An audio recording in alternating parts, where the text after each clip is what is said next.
It all started with a very simple idea. Tell the stories of how successful middle market CEOs made it to the corner office. I'm Brant Handley, founder and managing director of Resource Options International, or ROI. We're the USA's premier executive search firm focused exclusively on empowering middle market companies to attract, hire, and retain A players while transforming top executives' careers and lives. ROI's Into the Corner office is dedicated to discovering how middle market CEOs advance their career, and we're making these remarkable and sometimes quite unbelievable stories available to you for the very first time. Listen and learn about the challenges they've overcome, the interesting people they've met along the way, and the lessons learned that steered these executives' unique journey into a middle market corner office of their own. I know you enjoy these CEO stories as much as I've enjoyed recording them. So thank you for listening today. And if you like what you've heard, rate us on iTunes or wherever you get your podcasts. I'm looking forward to you joining me on the next great middle market CEO adventure into the corner office.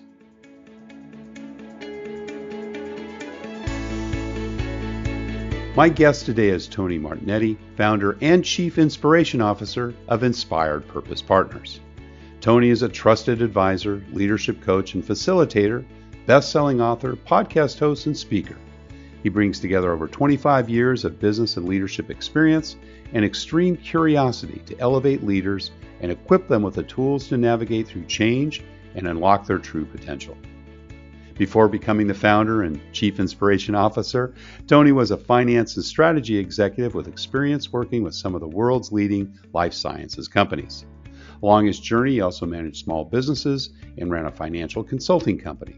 He started his career at the Gillette Company after graduating from Northeastern University.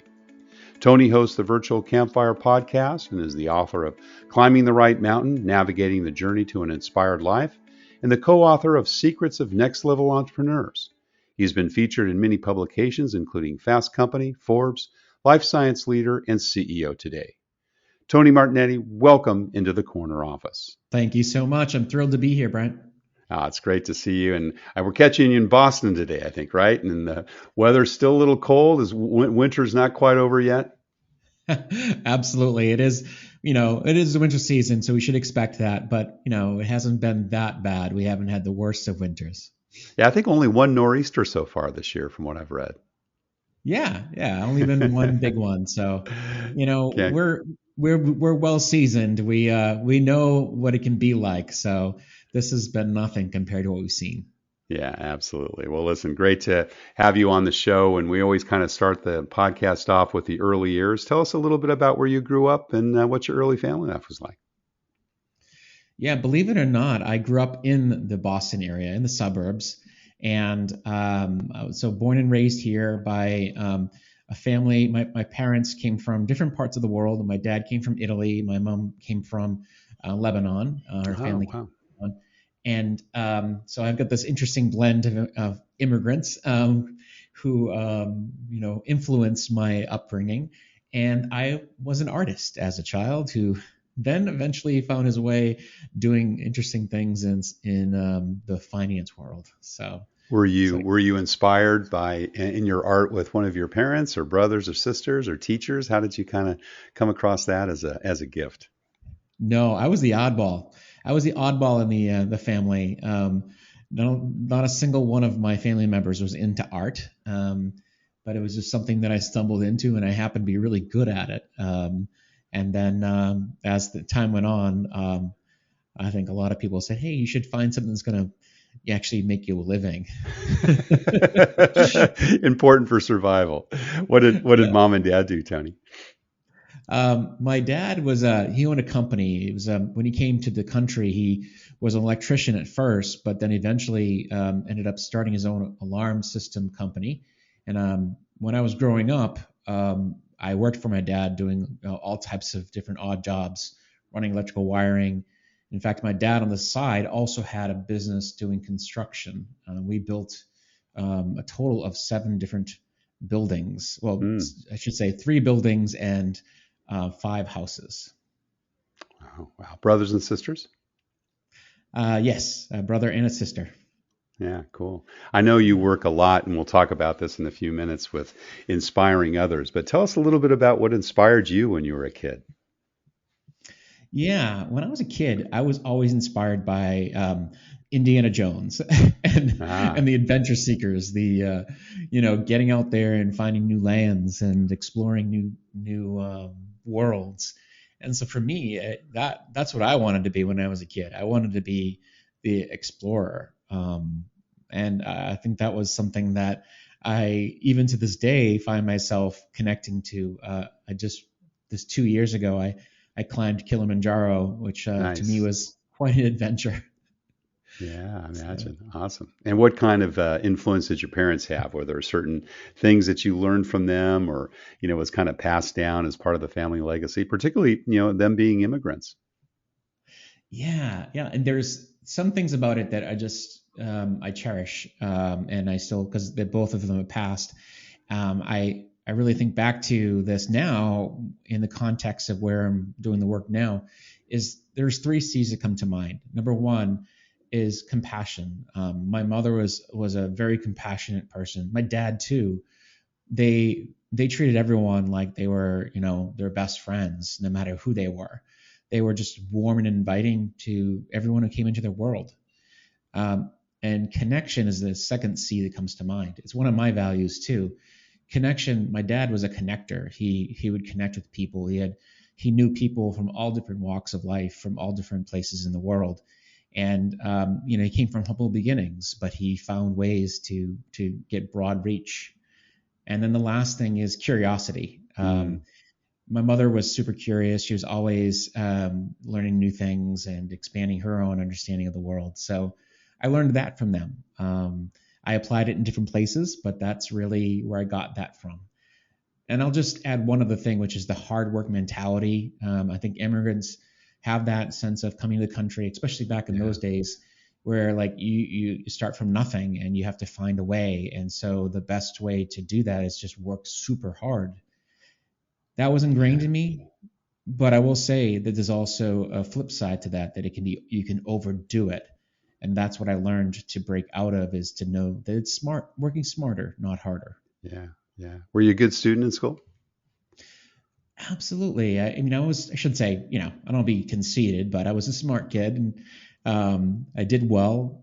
But I also had that side of me that was social and I was a connector. So I did talk to a lot of different people from different walks of life and enjoyed the social aspect of school. Did you pursue the artistic abilities in school, or was that something that was more of an after-school experience?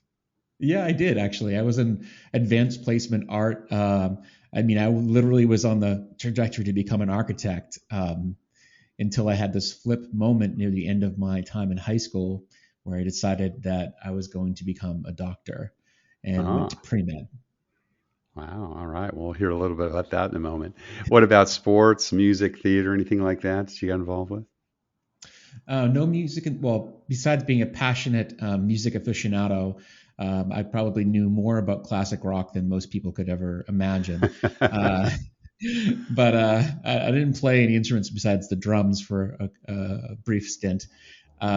But I didn't do any drama or, for me, it was just painting, drawing, and, that sort. Now I'm actually into glass blowing, which is something that I do. Wow, that's cool. Yeah.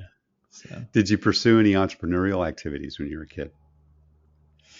Not really. I mean, for me, a lot of my time outside of school was spent working with my dad. He literally had me doing stuff like construction work at a very young age, and I had Wow. a job beyond that. Yeah. Pretty much did that all the way then through junior high and high school. Yeah, yeah. I mean, to the point where we built a Cape house, and I was responsible for a Cape Cod, a vacation home that basically I was responsible for putting the entire vacuum cleaning system in and the telephone system from Wow. soup to nuts.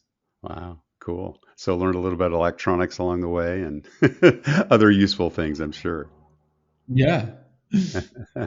So you went to Northeastern. Obviously, that's a school Yeah. in the Boston area. Was it kind of a foregone conclusion that you'd go to school? Was that something you had either intended or mom and dad steered you towards? No, I mean, it was something that I have thought about other schools like, the Harvards and the more Ivy League schools, but Northeastern just resonated with me because there's a sense of, first of all, it being close by to home, but also that they had the co-op program. And I love the idea of being able to get into the workforce and try things out before I graduated. And that's what I did. I had a resume before most people knew what a resume was.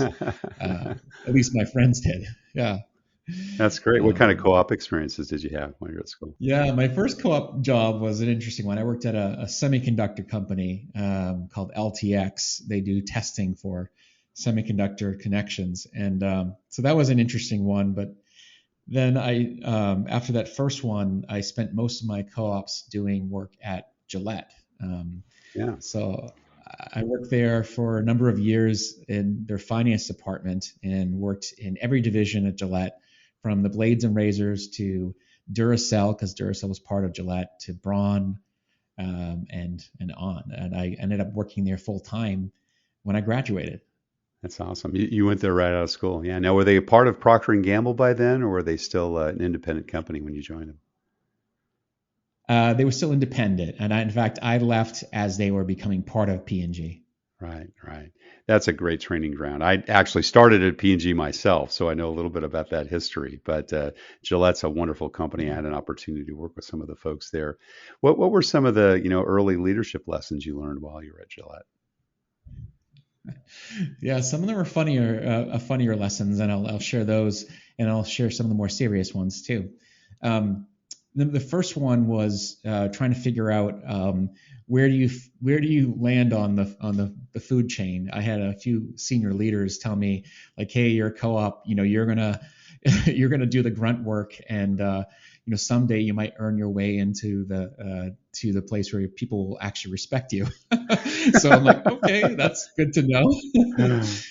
But no, they were really good to me. And one of the things I realized is that you can work super hard or you can work super smart. And I think that was one of the things I mentioned earlier, but it came to bear in these roles where, honestly, you only have so much time to be in the workplace, and you don't want to burn yourself out. And here I am, just a young kid trying to, eager to prove myself, but also realizing that, I got to figure these things out as I go. No one's there to teach me.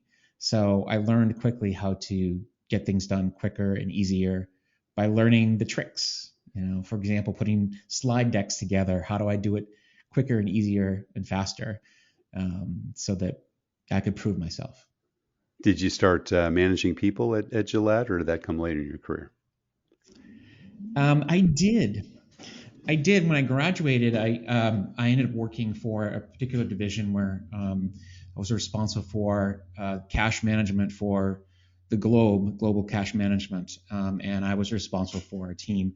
It was not like a massive team, but it was definitely an eye-opening experience, and we were responsible for looking at where cash was sitting in different parts of the world, especially in some of these smaller subsidiaries of the organization in Guatemala and India, where we had to track down people and have conversations even when they didn't speak English. So it was really challenging. So I had to call in some translators from time to time. This is going back quite a few years. So now I think everything's pretty much English speaking. Right, right, cool. And when you began managing folks, were they folks about your same age? Did you manage folks that had been maybe, working there longer and kind of have that little bit of an age gap and the comfortableness that goes along with that?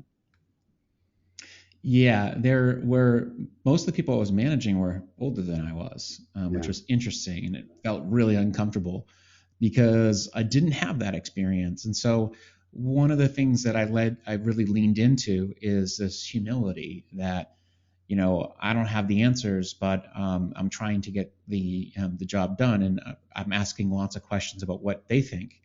is needed in this situation. So, and I think I still do that today and throughout my career. It was always about, engaging people in the solution, but also balancing that with, okay, how are we going to move forward and ensure that we don't waste time in consensus building. Yeah. You spent about 8-9 years, I think, with a company called Genzyme Corporation. Is that correct? Yes, that is correct. Tell us a little bit about what they did. That was also in finance roles, I think, too, wasn't it? Yeah, finance. I did some strategy work as well in terms of doing some deals and business development type work. But for the most part, Genzyme was one of these companies where, when you come into an industry, which in that particular instance, it was biotech, there are a few organizations where you get to learn, the how everything works, and you get like a crash course in the industry. And so this was my crash course. I learned a lot about how to navigate the clinical development process and how things work and how companies work together with other partners. So one of the things that was my key to success there was my ability to remain curious and to ask. I had these curiosity conversations with a lot of people in the organization to find out more about what they do and how they do it and what their challenges were. And my role was basically to initially to be a shared service organization, to build one across all the business units. There was a total of 11 business units at one point of this company. And we focused on rare diseases, oncology, diagnostics, all types of biologic drugs, therapeutics. And it was really an amazing experience because the people there, they were not wired like the people I used to work with. They were driven by making an impact on patients' lives. And it showed up in everything they did. Yeah, cool. And it looks like you, from that point on, kind of got yourself into consulting not too long thereafter. When did you kind of get the inkling that, you wanted to kind of do something on your own, and, eventually led to obviously the wonderful company you've got now, Inspired Purpose Partners. I love the Chief Inspiration Officer, title, by the way. That's just fabulous. I know you've done that about half a dozen years, but you kind of started on that path a little earlier. When did you kind of decide, corporate life, yeah, it's okay, but I kind of want to go off on my own and do a little more of the consulting, and then maybe found my own company someday?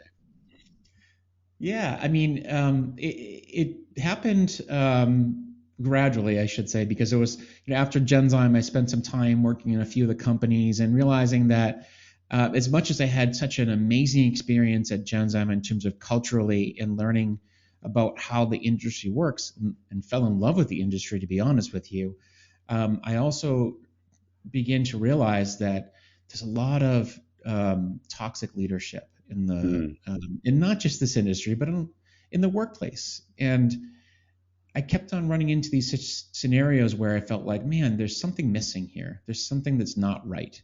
And I thought it was just me. I thought it was just, I must be missing something. Maybe I'm doing something wrong. And so I kept on pushing on until I realized I had a layoff. I was laid off from a company I was working at, and decided I'm going to give this a try. I'm going to start my own company. And I did. And that was my first foray into starting a company called LifeSci Financial Consulting, staying in the finance vein, which was interesting. And I realized I could do it. That was my first vote of confidence. And I got most of my clients, people knew who I was. They knew what I was capable of because I had already been doing it. But then I realized that although I had shifted from doing the work of being in-house, it still wasn't really me yet. That came much later, a few years later, when I realized, man, I'm not a finance person. I'm not a numbers person. And people used to say that to me all the time, that there's something more to you than just numbers. Yeah. And I wasn't listening. I was just trying to be the person who's driving 1,000,000 miles per hour towards that finish line that I thought I wanted, and that I'd be happy when I got there. Yeah. Right. You mentioned toxicity in the workplace, and I hear this so often in my recruiting practice. And candidates now, I mean, it's amazing how quickly they go to, tell me about the culture, Brant. Let me try to really understand what it is. And you can kind of tell that there's some scars on their back, from some of the past experiences. Tell us a little bit about some of the best or maybe even the worst things that you've seen. You don't need to mention any specifics, but, Yeah. is there examples of stuff that you saw that just says, wow, that's just not right? Because, you talk about your parents and how kind they were and how compassionate they were. And you sound like you've got that same approach. And, you see so often that people just, don't exhibit that same sort of behavior. And it's disheartening, isn't it? It is, and I don't want to be like, well, they're bad people, but I think people they lose their way because they get so stuck in patterns, and they get so busy that they don't even realize what they're doing when they start to treat people the way that they do. And so let me just kind of give you some context as to what that looks like. I mean, some of the conversations that I was part of is, oh, who cares if they leave? We'll just replace them. That kind of attitude. Right. Like treating people like they're just cogs in a wheel. And I, okay, great. We're in an industry that is got a lot of vibrancy and there's a lot of people who can fill positions. Sure. But they're people and this is their livelihood. And treating people like they're just something that can be just replaced like a toner cartridge is not a good way to look at it, and at least not in my mind. And so hearing those types of things were not great.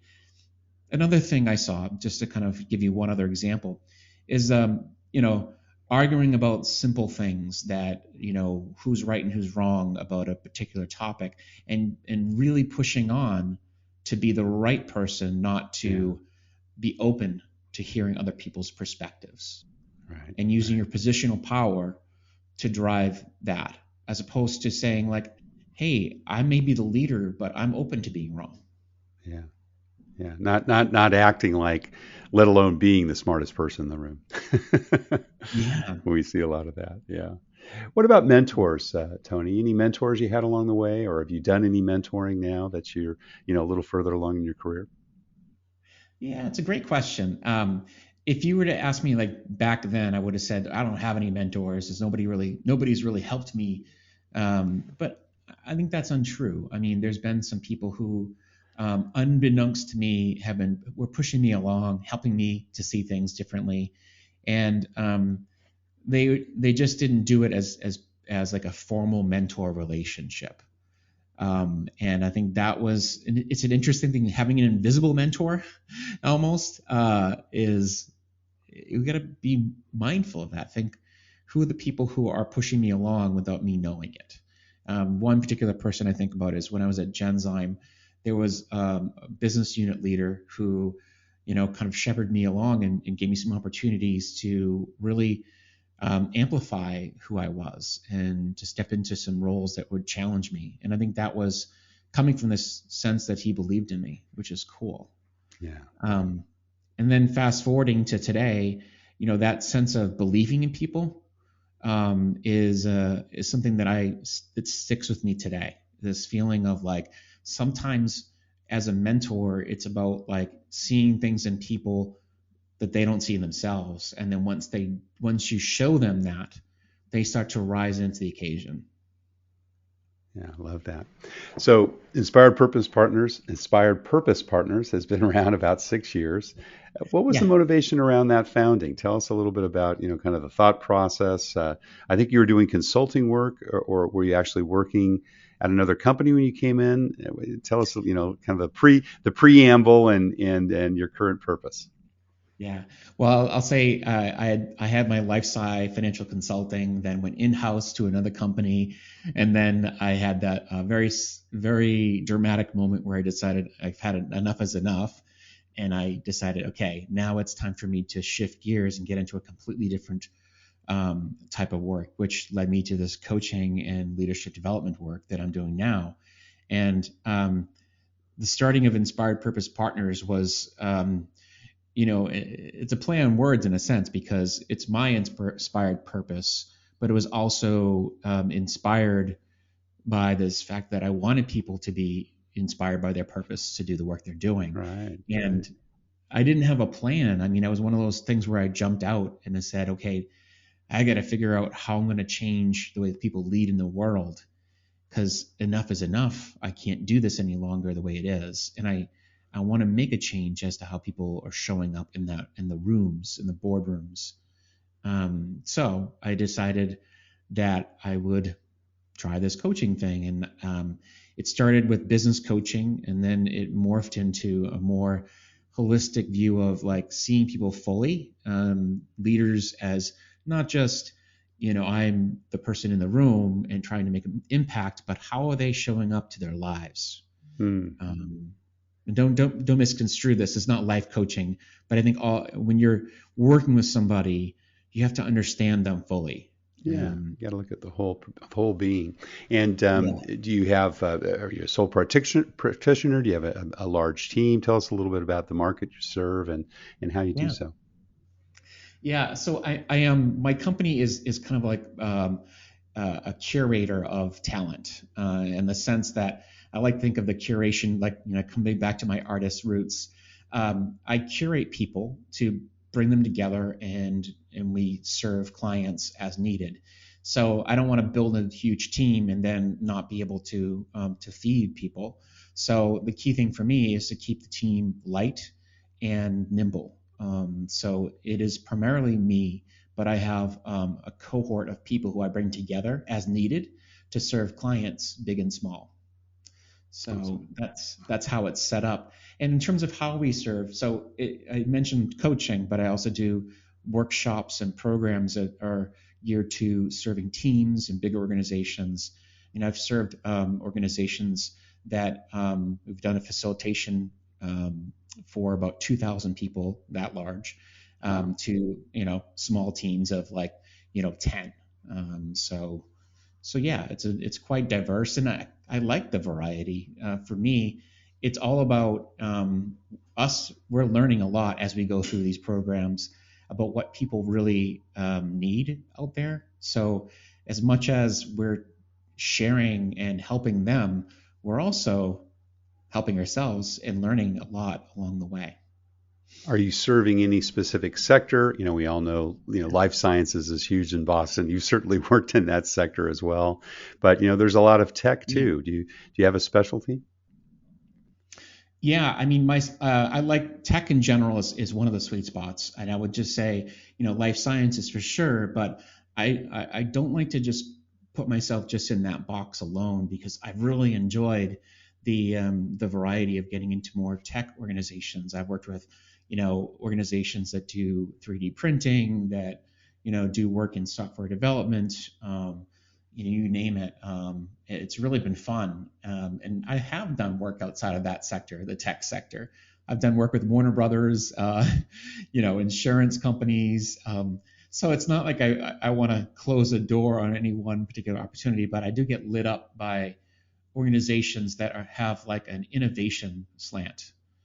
Well, and you mentioned one of your C's, curiosity, which is what I identify with too. And my corporate career was consumer products and entertainment. I can't remember when I've done a search in either of those sectors. It's been in a variety of others, only because I'm just so interested in learning more and more about that. And I'm sure you feel that draw as well. Yeah, absolutely. What do you think are kind of some of the most impactful executive development activities that teams and executives can engage in today?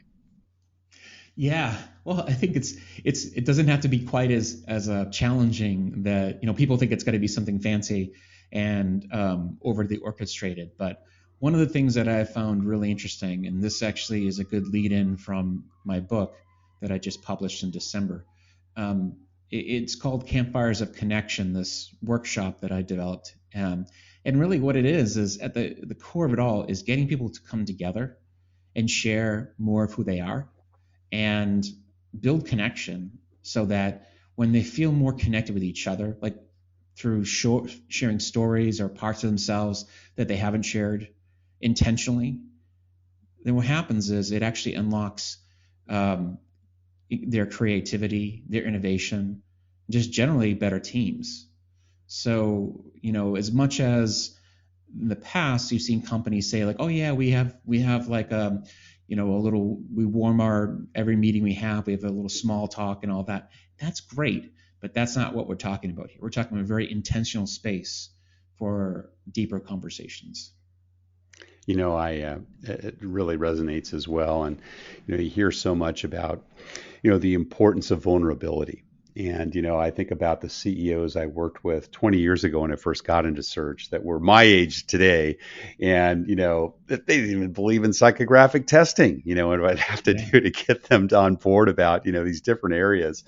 Versus I think today there's been a real trend towards, much more openness in the C-suite. And, that's important. I think people need to be able to know that, they can be vulnerable with their staff and it's not a threat. It's actually can be a real strength.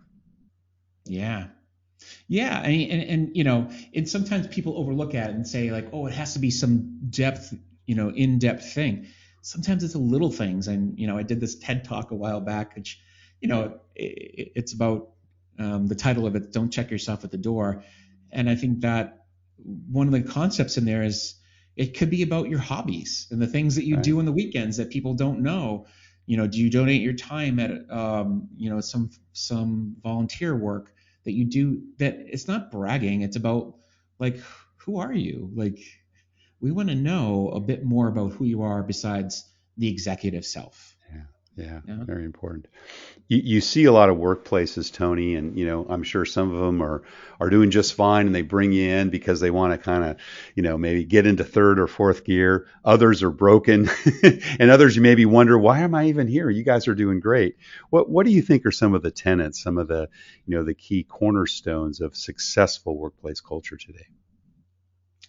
Yeah, the ones who admit that they don't have all the answers and are Mm, willing to be open-minded, and look outside their doors for ways to connect and collaborate. And I think that's look at some of the organizations that are connecting with companies outside of their field, and creating ways to partner up. The realization is that, and this comes back to something that I believe in deeply, it has driven me in my business, is the sense that amateurs compete and professionals create. mm, I love think that. the same thing goes true for businesses. Do you see a lot of employee retention issues? We've kind of come out of COVID and employer, workforces are being restructured, unemployment's still low.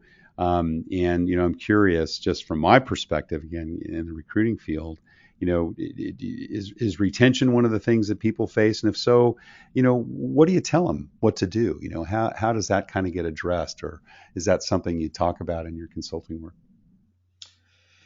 Yeah, I mean, it's definitely an issue, I think it will continue to be an issue until, well, I mean, just like, not to give it a brush. You can't paint everyone with the same picture. There's Right. some companies are having a harder time than others, but for sure, retention is a challenge because there seems to be this sense that, like, you have to hit all the marks for people. You have to hit that. Is this company going to pay me enough? Is this company going to give me the right incentives in terms of hybrid? Can I work from home?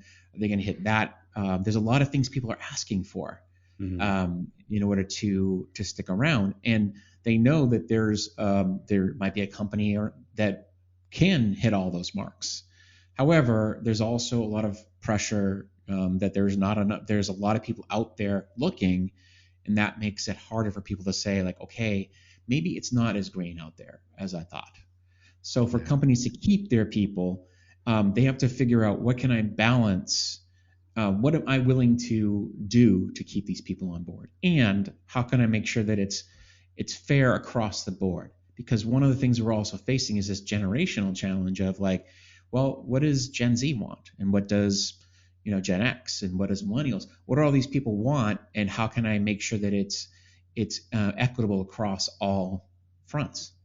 Right, right. Now that can be a real challenge, particularly given a lot of those generational differences that we have. I just remember how much of a difference, and reflecting on it a few minutes ago, when I was dealing 20 years ago with, CEOs were my parents' generation, and, having such a very, very different work ethic versus the CEOs of today, which are kind of more my age and younger, and their approach, and it's always changing. So it's a very, very interesting field to be in. Tell us a little bit about, when you evaluate, clients, and I'm sure you've got folks that come from referrals, you've got folks that maybe come through your new business leads, et cetera. What kind of clients really inspire you? What are the ones that you love to work with and, just can't wait to get your teeth dug into in their business?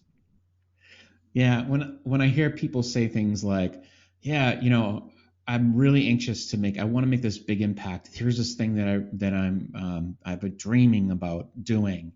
And, but I feel like there's something stuck in the way. There's some things that are getting in the way, and, I just need someone to help me out. And as soon as I start hearing them say about their dream and the impact, but they know that there's something clearly getting in the way, I know that I've got the right person in front of me, because if they're not aware that there's something else beyond their view, then that's hard, because they may be thinking, if you're thinking that you're where you need to be and you're like, oh, there's nothing else I could have, then you're not right for coaching, or you're not ready for coaching. Yeah. I want someone who's ready because they're dreaming and they're ready to think that I could be doing more, I could have more, but I also want to make sure that I'm doing it in a way that is right for me. Yeah, inspiring.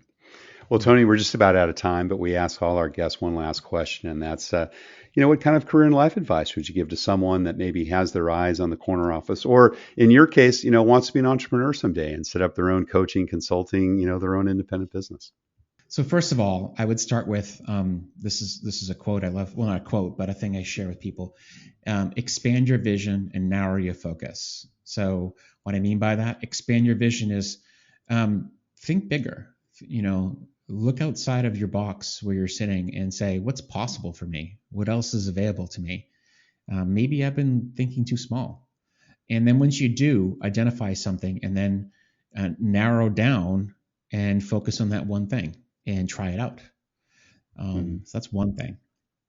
And the other thing is have more conversations, and not just superficial conversations, but conversations that allow you to really get to know people, because through conversations, they're the gateway for you to be able to get to the next beginning that you'll have. Tony Martignetti is a leadership advisor to innovative leaders who want to make an impact without burnout. He's a Chief Inspiration Officer. Again, love that title, and has had a wonderful career prior to founding Inspired Purpose Partners. Tony, thank you so much for sharing your journey into the corner office today. Thank you so much. This is fantastic.